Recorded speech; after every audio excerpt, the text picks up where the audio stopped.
ẹ jẹ́ kó máa dùn bó ṣe ń dùn.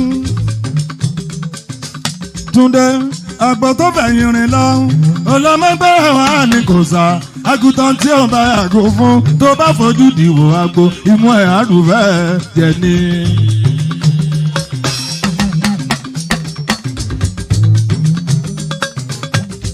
mo kí àìsí ìwàkí mi àṣà yìí ẹ̀lùkù àṣà nìyẹn rọra máa wọlé máa rọra Indomie Ọlátúnjí ìrẹ̀lọ́mọ Tasanyàwó Indomie Ọlátúnjí Indomie Ọlátúnjí kàn máa sọ fáwọn kẹ́ni máma ní wípé Indomie ìwọlẹ́ni táìtì rò pé kò lè ní láàrin ẹni táyé láti gbàgbé ẹ̀ lolúwa rántí ẹ jọ̀wọ́ ẹ bá mi gbóhùn sókè ẹ bá mi gbé gbá ọpẹ́.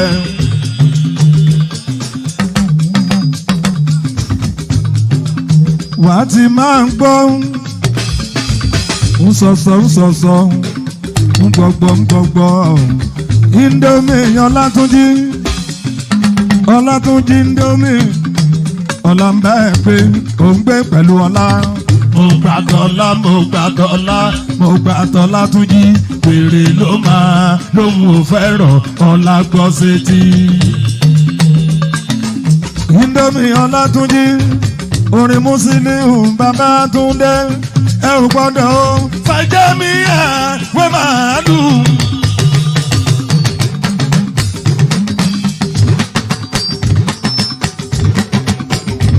ọmọ Tasanya mi Ọlátúnjí Indomie ọmọ Tasanya Ọlátúnjí Indomie Ọlátúnjí Indomie onáwó ìrẹ́ni ọmọ Tasanya Ọlátúnjí mo kí ẹ Ọlátúnjí máa ń gbọ́ Ọlátúnjí ìrẹ́ni báyìí bá ṣe yín ìṣọ̀lá ká máa bá wọn yín ọ̀pọ̀n àpàlà ó ti sún fáínálì ó ti kú òní ìtàjíjọ́ ìṣọ̀lá tó Túndé Musiliu Àyìnlá mi Joshua o ẹ jọ̀wọ́ ẹ bá mi dá àlùbọ́ nẹ àlùjọ ní kí á mọ́ sá.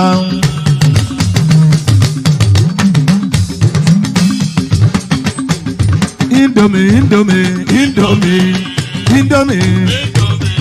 Ọlátúnjí ọmọ Tasanya Indomie nínú mi gbẹ̀mí travaye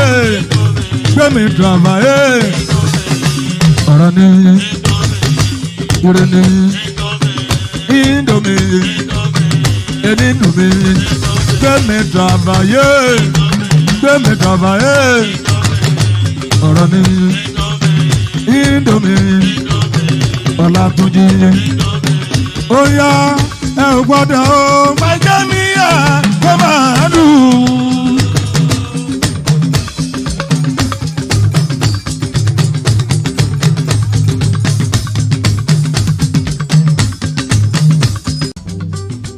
Efele owó ọkọ̀ alájà yẹn ń ká àti dánwà o àtọ̀sọ̀sà níbẹ̀ láti bí ẹ lọ́mọ. ọmọ kábíyèsí gbé gàndẹ̀.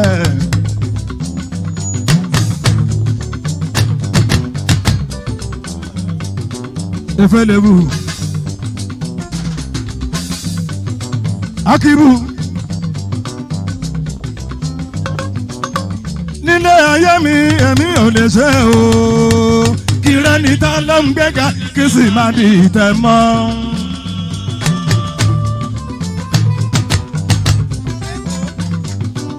Efele bàrà ní tó ṣèrú èyí ìyá ni yóò jẹ́ nítorí o Akibu tẹ́ ń bá ta yóò ẹ ò lè jẹ́.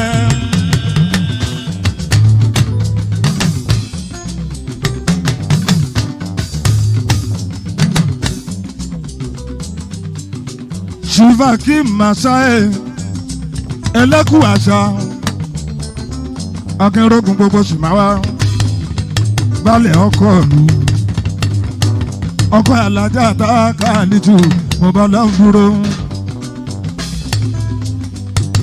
dánkù ẹni rọbí sí ẹ kò ní jèrè o kò ní jèrè kúrò nílẹ̀ yìí bari ń bára ni ó ṣe kú ẹ̀wù ìyá ẹ̀ ni ó máa wọ̀ a kò máa ṣerú ayé kiri ni.